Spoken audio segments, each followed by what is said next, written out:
Rachel, right? And you, Sean. Good seeing you. I'm taking my glasses off because there's a glare. And Becky B. And Becky B. I better not forget Becky B. God gave me this morning. Now, because of what I just said to you, that was a true story what happened. We were completely out of money, down to zero. We're emptying out of storage bins. We still have 5 more storage bins. 4. Right, 4. And we emptied one. And this guy comes over to us, and he says, we told him a little bit of our story, that we actually lived in the car, by the way, for the last, 10 days? Yes. We lived in the car for the last 10 days. We had no place to live, but that's all right. God gave us one night, he gave us a gift. Yes. He gave us a gift of $100, so we stayed in the hotel one night. But we were completely out of money, and I was doubting God and not trusting Him. Like I said, trust in the Lord with all your heart, lean not on your own understanding. And I said, well, I'll say to you, God, I'm a little scared, but I'll tell my wife I'm not scared. I want to have trust in God, but I won't tell my wife I'm a little scared. And God told me this. He said, don't be scared, Joe. Why are you scared? Don't be scared. He said, what does it say that you preach all the time? It says trust in the Lord. Not trust in the government, not trust in your job, not trust in unemployment.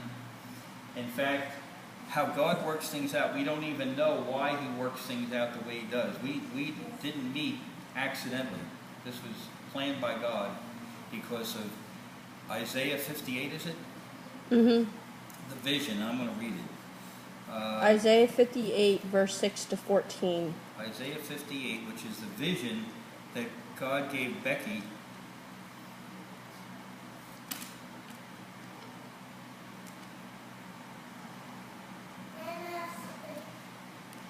Isaiah 58, what, 14 was it? Isaiah I should have it more.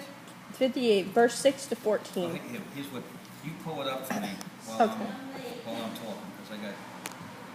Is that Ann? Oh, wow. Yeah. How you doing, Ann? This is, I'll introduce you to everyone, because this is an informal church meeting. Excuse me? This is informal. Have a seat. Yeah, good. Good seeing you. Hi, Ann.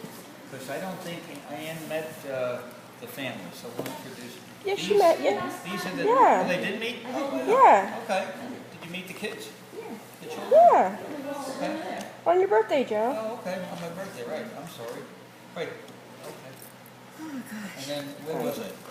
Green card. Oh, I know that, but... Green. Green. You're going to read the vision. This is the vision that we believe that you, Sean, and this family had, and that lined up with the vision that Becky has, and I have. And what's the verse? Verse 58, verse 6 to 14.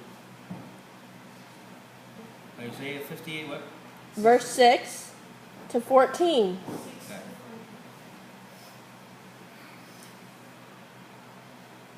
I feel like reading the whole thing. Okay. It's not that long. We're still going to be out of here by 11.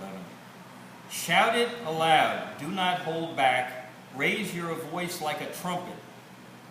Declare to my people their rebellion, and to the house of Jacob their sins. For day after day they seek me out. They seem eager to know my ways, as if they were a nation that does what is right, and has not forsaken the commands of its God. They ask me for just decisions, and seem eager for God to come near them. Why have we fasted, they say, and you have not seen it? Why have we humbled ourselves, and you have not noticed? Yet on the day of your fasting, you do as you please, and exploit all your workers. Your fasting ends in quarreling and strife, and in striking each other with wicked fists. You cannot fast as you do today, and expect your voice to be heard on high. Is this kind of fast I have chosen, only a day for a man to humble himself? Is it only for bowing one's head like a reed, and for lying on the sackcloth and ashes? Is that what you call a fast, a day acceptable to the Lord? Is not this a kind of fasting I have chosen, to loose the chains of injustice, and untie the cords of the yoke, to set the oppressed free and break every yoke? Is it not to share your food with the hungry, and to provide the poor wanderer with shelter? When you see the naked, to clothe him, and not to turn away from your own flesh and blood? Then your light will break forth like the dawn, and your healing will quickly appear. So basically saying if you help the poor, that you're going to be healed. Your healing will quickly appear. Then your righteousness will go before you, and the glory of the Lord will be your rear guard. Then you will call, and the Lord will answer. So we have to call out to the Lord for what we want to.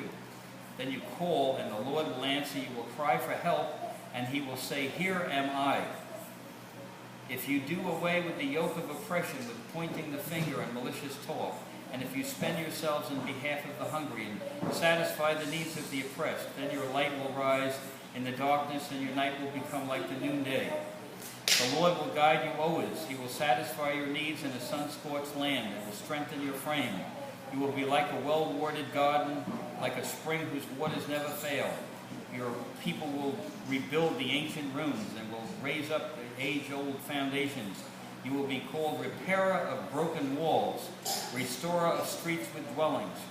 If you keep your feet from breaking the Sabbath, and this is the Sabbath, by the way, and from doing as you please on my holy day, if you call the Sabbath a delight, and the Lord's holy day honorable, and if you honor it by not going your own way, and not doing as you please or speaking idle words, then you will find joy in the Lord, and I will cause you to ride on the heights. Probably rise works good too.